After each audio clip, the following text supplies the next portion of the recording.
नमो वरहंतारं नमो सिद्धारं नमो आय्यारं नमो वज्रायारं नमो लोये सवसाहुरं शुद्धात्मान्मनेकान्तं साधुमुत्तं मङ्गलं विसन्दस्त्यर्थं सन्दस्त्यर्थप्रकाशकम् मङ्गलं भगवान् वीरो मङ्गलं गौतम गणे मङ्गलं कुन्दकुन्दाद्यो जयन्धर्मोऽस्तु मङ्गलम् सर्वमङ्गलमङ्गलं सर्वकल्याणकारकं प्रधानं सर्वधर्माणां जैनं जयतु शासनम् मङ्गलमय मङ्गलकरण वीतराग विज्ञान नमः ताहि आते हैं भये अरहंतादि महान।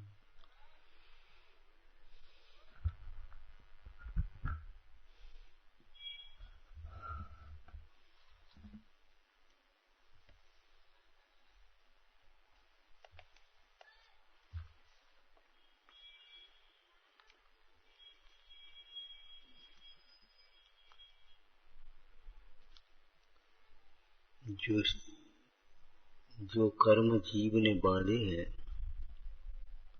उनकी मेजरा भी करने में स्वतंत्र है। ऐसा नहीं है कि कर्म बंधन के काल में जीव पराधीन है। कर्म बंधन के काल में भी जीव आत्महित करने के लिए अर्थात अपने को आप रूप अनुभव करने के लिए स्वाधीन है। निमित्त निमित्त संबंध अलग है।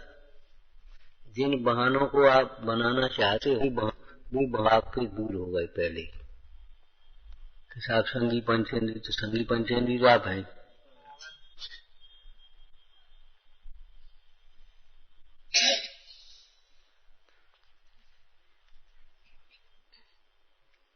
कर्म बंधन के काल में भी जीव स्वाधीन है। परिणाम योग पद्धति से बना। पंडित टोटरमल जी ने दूसरे अधिकार में ये चर्चा लिखी है। बोलो।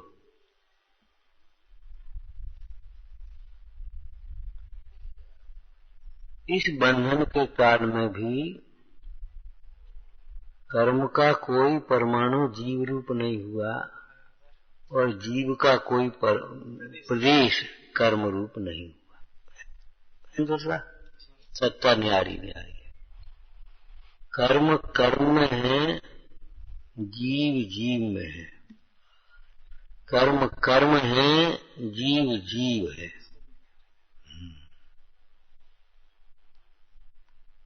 जीव ज्ञानमय है और कर्म जड़ है। तथा कहकर के पंडित जी ने एक पंक्ति और लिखी है दूसरे पैराग्राफ में। तथा इस बंधन के काल में भी, इस बंधन में भी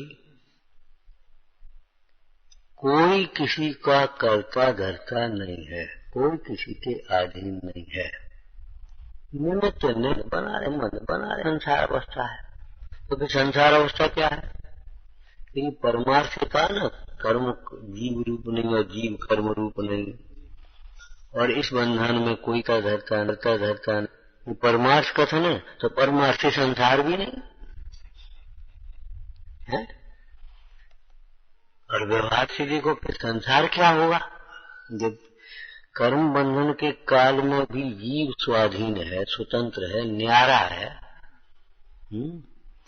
और कर्म जीव को करता नहीं है और जीव कर्म का करता नहीं है तो फिर संसार क्या है? ये बता कि इनमें परस्पर निमित्त निमित्त संबंध बना जा रहा है ना, इसी का नाम संसार है। समझसार जी में भी ये चर्चा है, पुरुषार्थ दीपाल में भी ये चर्चा है। बोलो।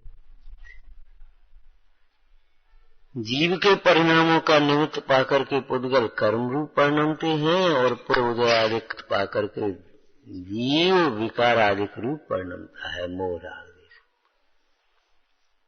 और समझसार जी की गाथाओं में तो किस भाषा में लिखा? जब तक ये जीव इस प्रकार परिणमता है तब तक संसारी। सर्व विशुद्धि अधिकार में दूसरी बात, तब तक ये जीव मिथ्या दृष्टि है, अज्ञानी है, असंगत। कब तक? जब तक कर्म प्रकृति का लक्ष्य करके मोहादिक रूप परिणम रहा है, तब तक। जब तक ये जीव कर्मोदय का लक्ष्य करके या कर्मोदय जनित शरीर आदि का लक्ष्य करके मोह राग आदि रूप परिणम रहा है, तो जब मोह राग रूप परिणम होगा तो दुख रूप नमेगा, पामलता रूप भी परिणमेगा, भावाश्रय भावबंध रूप परिणमेगा। तब तक ये जीव मिथ्यात्व है, अज्ञानी है, असंगत है। जब ये जीव कर्म से भिन्न अपने को जान लेता है, कर्म के लक्ष्य से नहीं स्वलक्ष्य से परिणमता है, किस रूप के? सम्यक रूप परिणमता है, ज्ञान रूप परिणमता है, संयम रूप परिणमता है, और फल की अपेक्षा सुख रूप परिणमता है। तब ये जीव मुक्त मोक्ष मार्गी, एक देश पर्ण में तो मोक्ष मार्गी और सर्वदेश पर्ण में तो मुक्त। और देखो वो मुक्त है तो बाद में है। जिस समय ये जीव कर्म का लक्ष्य न करे, कर्म से भिन्न अपने आत्मा का लक्ष्य करके अपने को आत्मा रूप देखे, उस समय ये समझो यहीं बैठे हुए, शरीर में ही बैठे हुए, रोग के काल में ही, उपसर्ग के काल में ही, उसी समय ही जैसा आनंद का वेदन सिद्धालय में विराजमान सिद्ध भगवान कर रहे, वैसे ही आनंद का वेदन उसको हो रहा। क्यों? वैसा ही वो देख रहा है। भाई सिद्ध भगवान भी सिद्धालय में बैठे आनंदित हैं, तो कहें वे अपने को आत्मा देख रहे हैं, आत्मा अनुभव रहे हैं, और ये भी यहाँ आत्मा अनुभव रहा। अब बताओ क्या अंतर है?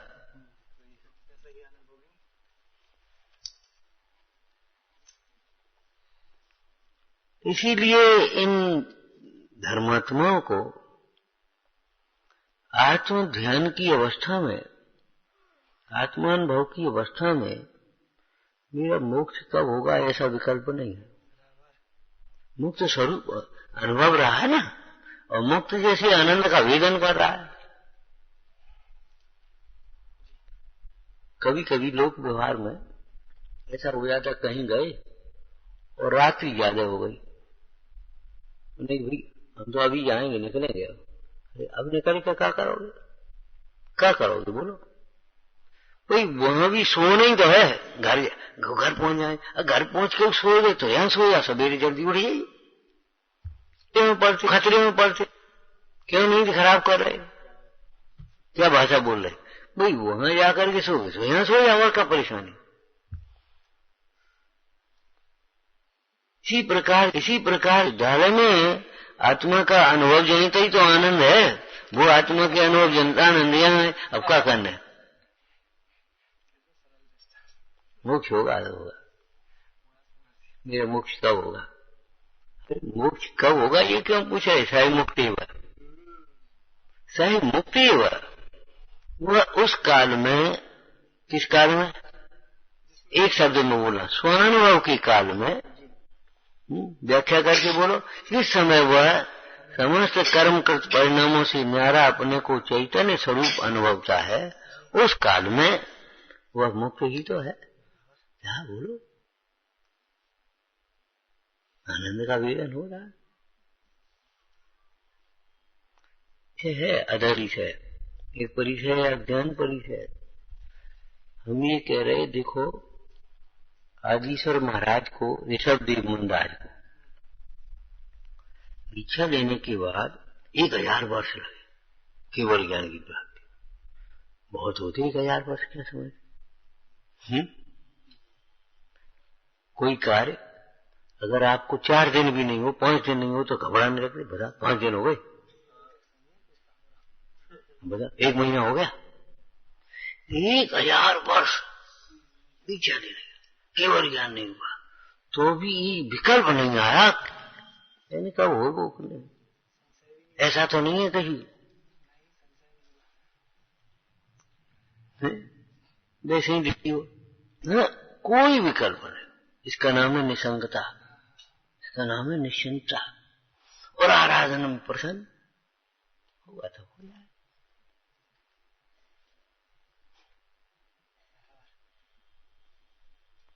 अभी लोग केवल ज्ञान में झलक जाए तो झलक गया, सुख तो आत्मा में से आया तो अभी आ रहा है, क्या फर्क पड़ता है।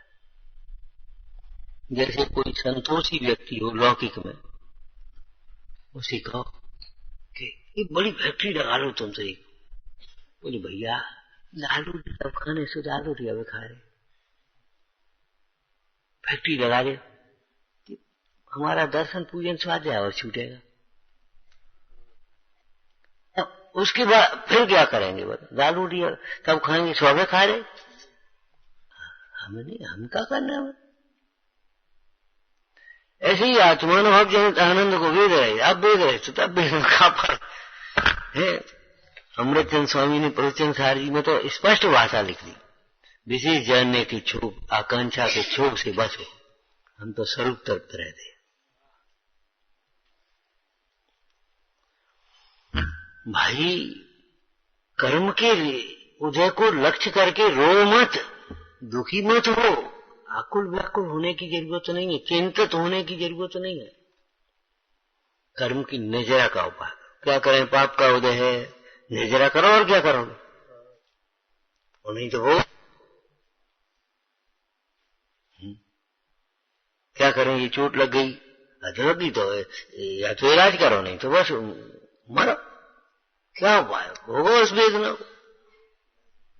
दो में एक ही तो उपाय है, ये इलाज है।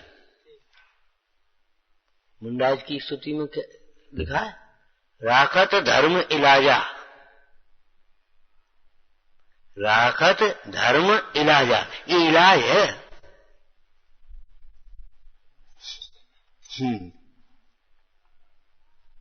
ये उपाय है दुखों से छूटने का। अपने आनंद स्वभाव से च्युत नहीं हो तो हमें भी उदय में भी दुख है, तो अपने आनंद स्वभाव के सन्मुख न हो तो पुण्य के उदय में भी सुख नहीं होता। ऐसी कितनी लाइनें कही। धर्म पाप के उदय में भी शरण है, और संयोग पुण्य के उदय में भी शरण नहीं। क्या करेंगे बोलो, बाहर का बहुत वैभव हो और शरीर में रोग की पीड़ा हो, अब क्या करेगा, वैभव क्या करेगा। जैसी गरीब आदमी को पीड़ा होगी वैसी अमीर आदमी को पीड़ा होगी, पीड़ा तो पीड़ा है। धर्म पाप के उदय में भी शरण है, और संयोग पुण्य के उदय में भी शरण नहीं। स्वभाव से च्युत न हो, स्वभाव से च्युत न हो तो वो पाप उदय में भी दुख नहीं है, और स्वभाव के सन्मुख न हो तो पुण्य उदय में भी सुख नहीं।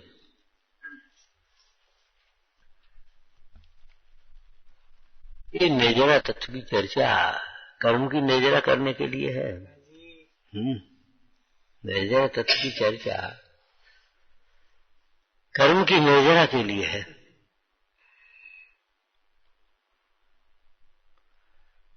और निर्जरा तत्व संबंधी जो तेरे श्रद्धान में भूल है, उस भूल को काय के लिए बता रहे कि भूल मिटाने के लिए, निर्जरा संबंधी जो विपरीत उपाय कर रहा है उसको मिटाने के लिए। तो इसमें एक प्रसंग है, उसको बांध दिया निर्जरा में। आगे थोड़े चल रहे कि आप कहते हो निर्जरा तब से होती है, और आगम कह रहा है निर्जरा शुद्धोपयोग से होती है। निर्जरा शुद्धोपयोग से होती है। तो साहब तब से निर्जरा, तपसा निर्जरा ये सूत्र लिखा है कि हाँ, कहाँ लिखा है, ये तत्वा सूत्र। ठीक, तत्वा सूत्र में कौन से न्याय से कथन किया गया, अगम ग्रंथ है, कौन से न्याय से, व्यवहार न्याय की प्रधानता से कथन किया, तो व्यवहार न्याय से कहा। अब व्यवहार न्याय की शैली क्या है, निमित्त और सहचर की ओर से कथन करे। व्यवहार न्याय संयोग की ओर से, निमित्त की ओर से कथन तो करता है ना, पर आखिर तो व्यवहार है। तो अब तपसा ने जरा ये व्यवहार ऐसे कहा, इसका मतलब है कि तपसा ये परमार्थ नहीं है। तो परमार्थ क्या होगा कि तपस्या के काल में जो शुद्धोपयोग रूप परिणतम है उससे निर्जरा है।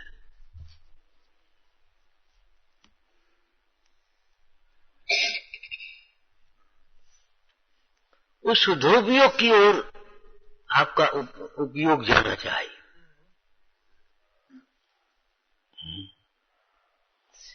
ये शुद्धोपयोग की ओर आपका लक्ष्य नहीं है और तपस्या में संतुष्ट है।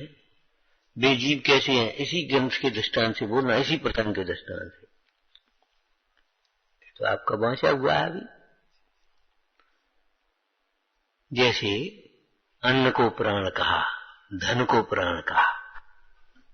अब तो बोल दो भाई, इस कथन को पढ़ करके कोई धन का और अन्न का संग्रह करे, उससे तो जीवित नहीं रहेगा। धन से अन्न ला करके 2 रोटी खाए, उसका सेवन करे। एक शब्द और लिखा है जो हमने नहीं पहुंचा अभी। इंद्रियादिक प्राणों को न जाने, इंद्रिय बल आयु श्वासोच्छ्वास इन प्राणों को न जाने, और अन्न को और धन को ही प्राण मान करके उसी के लिए प्राण दे रहा हो, माने धन को और अन्न को संग्रह करने में लगा रहे, तो बताओ वो कैसे रहेगा। तो फिर लिखा है साहब धन को और अन्न को प्राण, कि धन को अन्न को प्राण कहा है, तो अन्न से अन्न करके उसका उचित रीत से सेवन करें।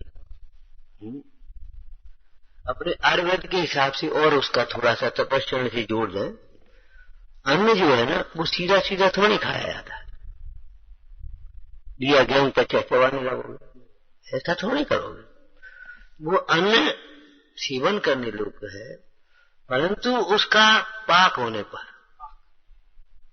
पकाए जाने पर। आपको मालूम है ऋषभ देव की पहले की चर्चा, कर्म भूमि के प्रारंभ की चर्चा, बोलो। कल वृक्ष तो अभाव हो गए और उनकी जगह जो फलों से लगे वृक्ष और फसल, गन्ने और गेहूं और ये सब फसलें खड़ी दिखाई देने लगी। अब बताओ क्या करें, समझ में नहीं आ रही। तब पहुंचे वो नागराज के पास, महाराज बोलो।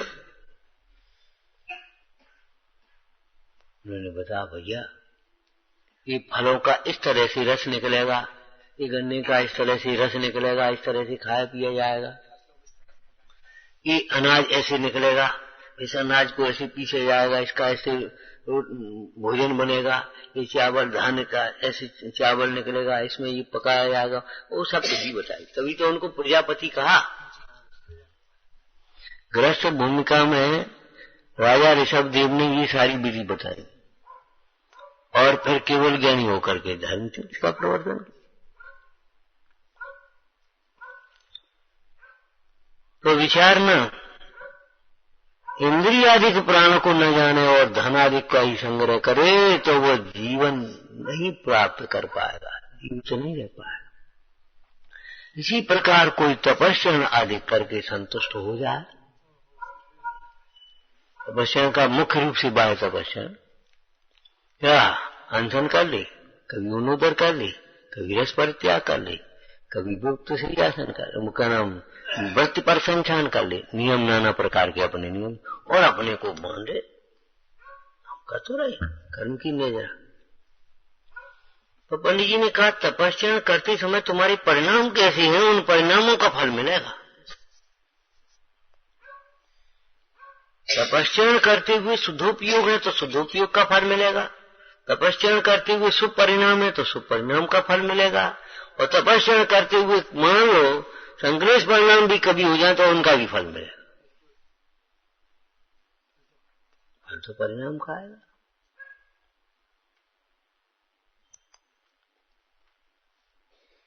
तो तपश्चरण, ये बाह्य तपश्चरण अंतरंग तपश्चरण के लिए है। इसको मुख्यता से कथन कर देना कल की चर्चा में से। और ये अपने जो अनशनादिक तप की जो परिभाषाएं हैं राजवार्तिक आदि में, उनमें ये स्पष्ट भी किया है।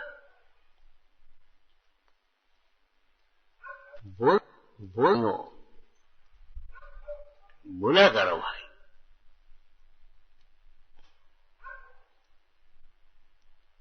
हमने तो 10-20 बार चर्चा की है। मैंने 4 प्रकार के आहार का त्याग कर देना मात्र अनशन तप नहीं है। कोई उद्देश्य भी तो होना चाहिए। काय के लिए? नेता लोग अनशन पर बैठ गए तो अनशन तप हो गया क्या? बता, इच्छाओं की पूर्ति के लिए ये कोई विधि है? चलो, विषयों का त्याग, कषायों का त्याग साथ में लिखा है, और नहीं तो लंघन है। ठीक है ना? वो एक प्रसंग आ गया। अब ये जो 4 प्रकार के आहार आदि का त्याग है, काय के लिए है ये बता। तो वो ऊपर लिखा, ज्ञान ध्यान की वृद्धि के लिए, और ज्ञान ध्यान के जो बाधक प्रमाद निद्रा, इनको जीतने के लिए 4 प्रकार के आहार का त्याग करना, वो अनशन था। ये भी तो साथ में आया। यदि प्रयोजन साथ में नहीं है तो क्या मतलब? काय के लिए?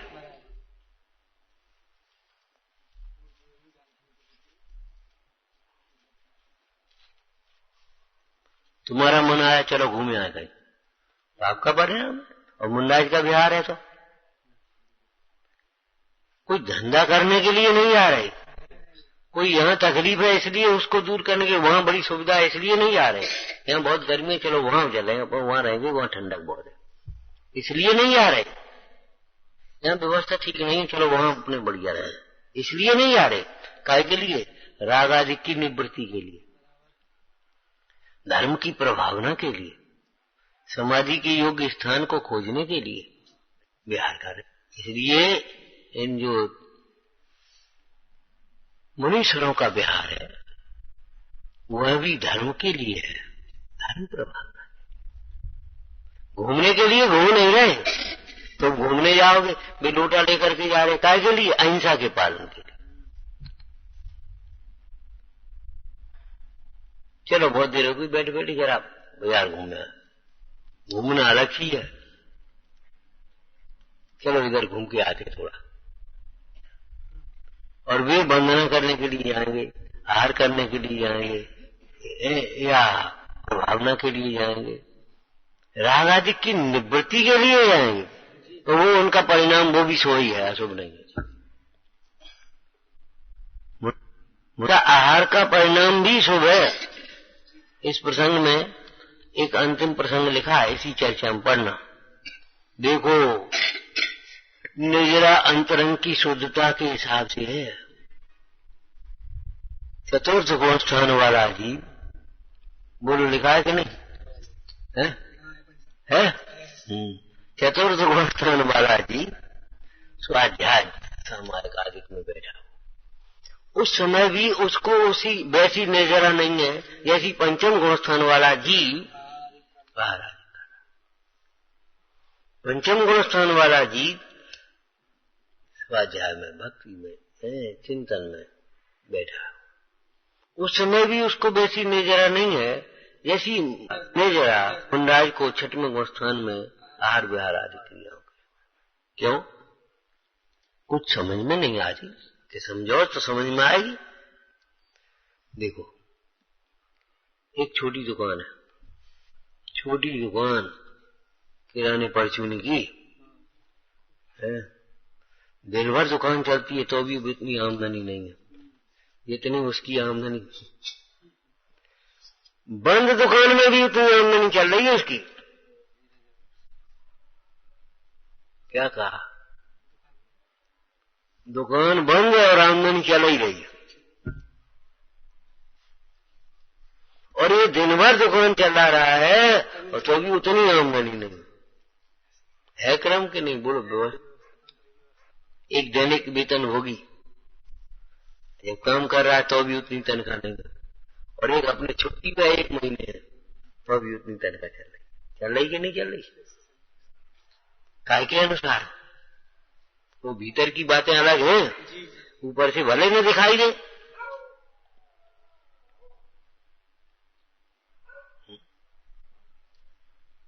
विचार करो, इतनी तेज हवा चलती है तो भी ये नहीं गिरती, भीतर नींव भरी है ना, वृक्ष की नीचे जड़ें गहरी है ना, इसलिए तो वो वृक्ष नहीं उखड़ पा रहा।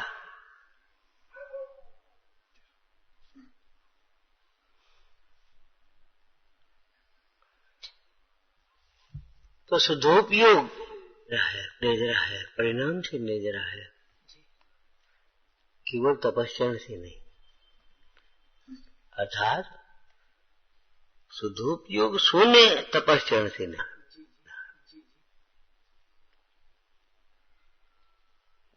तत्व ज्ञान शून्य तपस्या से नहीं।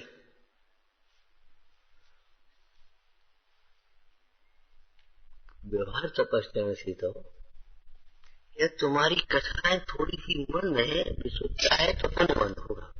जिसको काम नजरा कह रहे तो पुण्यवंत। धर्म बुद्धि से भी अगर तपस्या करेगा तो वहां परिणाम के अनुसार ही फल होगा। तो बाह्य तपस्या अंतरंग तप के लिए करना, और अंतरंग तप में कौन प्रधान है? स्वाध्याय और ध्यान। यदि आपने आज दिन भर रोटी नहीं खाई और स्वाध्याय नहीं किया तो आपका अनशन तप नहीं है। समाज नहीं मिली तो अनशन तप नहीं है, आज हमारा उपवास है। काय का उपवास? क्या हम रोटी नहीं खाई? ये कोई बात नहीं। क्या पता हमने पानी भी नहीं पिया? अरे नहीं पिया सो ठीक है, धर्मामृत पिया कि नहीं ये बताओ तुम। हाँ? धर्मामृत पिया, स्वाध्याय किया कि नहीं किया? स्वाध्याय की वजह। और स्वाध्याय ध्यान काय के लिए है? सुधो। वही चर्चा यहाँ कह रहे हैं। ज्ञानी को उपवास आदि की इच्छा नहीं है, ज्ञानी को शुद्धोपयोग की इच्छा। क्यों? हेतु है सो है, लेकिन क्यों? कि जी सुख चाहते हैं तो ज्ञानी जानते हैं। ज्ञानी क्या जानते हैं? शुद्धोपयोग ही सुख रूप है, सुख का कारण है। प्रवचन सारी में तो गाढ़ी लिखी है पूरी, शुद्धोपयोगी का सुख ऐसा है मात समुद्र। शुद्धोपयोग से उत्पन्न सुख सातिशय है। सातिशय सुख आत्म से उत्पन्न है, स्वयं स्वाधीन सुख है, अविच्छिन्न सुख है। ऐसी विशेषण दिए, देख लेना जाकर के, फिर देख लेना। समझ में आया ना? तो शुद्धोपयोग की इच्छा है तो तपस्या क्यों कर रहे?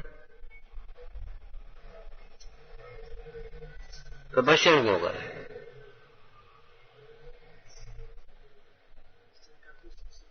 ये लाइन बोलो इसमें से जो आपने पढ़ी। तपस्या क्यों कर रहे?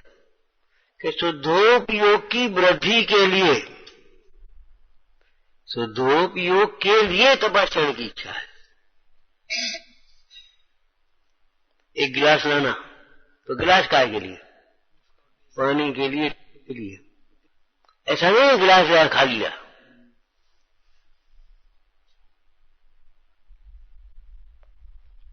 मतलब अंतरंग में तपस्या की लिए इच्छा नहीं है, काय के लिए इच्छा है? शुद्धोपयोग। इसलिए तपस्या के निमित्त से, तपस्या के माध्यम से ऐसा कह लें, अपने शुद्धोपयोग की साधना करके बड़ा शुद्धोपयोग का प्रसार करके, शुद्धोपयोग का उद्यम करके कोई भी शब्द बोल दे, कोई दिक्कत नहीं। इसीलिए तपस्या के प्रसंग में भी पंडित जी ने क्या लिखा?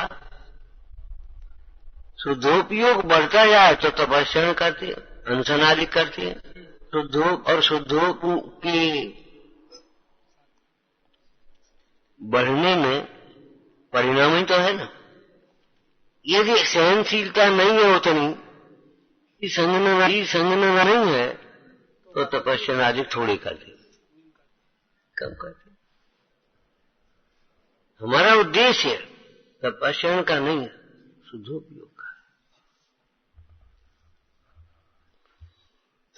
दोपहर में सुदर्श प्रांगण देख रहे थे कोई प्रसंग में, दो प्रकार के पंडित आए, एक मानार्थी एक धर्मार्थी। बस इतना ही चर्चा करेंगे।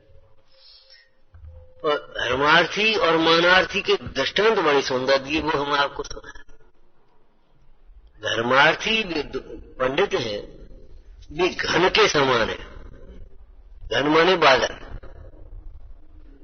धर्मार्थी जो विद्वान धर्मार्थी पंडित है, वे धन के समान है। बढ़िया जो दिख रहे ना घटाएं, वो सुंदर जल, मीठे जल से भरी हुई है, ठीक है ना। और मानार्थी जो पंडित है वो तन के समान है। ऊपर से तो सुंदर दिख रहा है, भीतर बांग मलबूत वाला है। मैंने इतना सुंदर दर्शन दिया, घन के समान और तन के समान। जो मानार्थी है वे तन के समान है, ऊपर ऊपर से तो कैसा दिख रहा है, और भीतर क्या भरा है। सप्त कुधात भरी मल मूरत चाम लपेटी सो है, भीतर देखत यासम जग में। पर से वो धर्म की क्रिया कर रहा है, अंतर में उनका कुटिलता माना का परिणाम, वो तन के समान। और धर्मार्थी है वह घन के समान बादल, एकदम वो काली काली घटा दिखा, लेकिन भीतर वो सुंदर मीठे स्वच्छ जल से भरी हुई है, बरसाने वाली। ऐसे ज्ञानियों का हृदय कैसे भरा है, ज्ञान और वैराग्य से भरा। बड़े सुंदर सुंदर दृष्टांत आते। धर्म दया रूप है। कैसी है दया, प्राणी मात्र का माता के समान रक्षण करने वाली। कैसी है दया, अथवा कैसी है अहिंसा, प्राणी का माता के समान। तपस्या सदुपयोग को बढ़ाने वाला है, इसलिए ज्ञानी तपस्या कर रहे। बाहर वाले जीव ने, बहिर्दृष्टि जीव ने उस बाहर का तपस्या तो देखा, लेकिन अंतरंग की उसकी और उसने भी कहा देखो हम भी अंतर। तो भैया तेरी नजरा नहीं होगी, नजरा होगी अंतर की कसाय शक्ति मिटने के अनुसार, शुद्धता के अनुसार।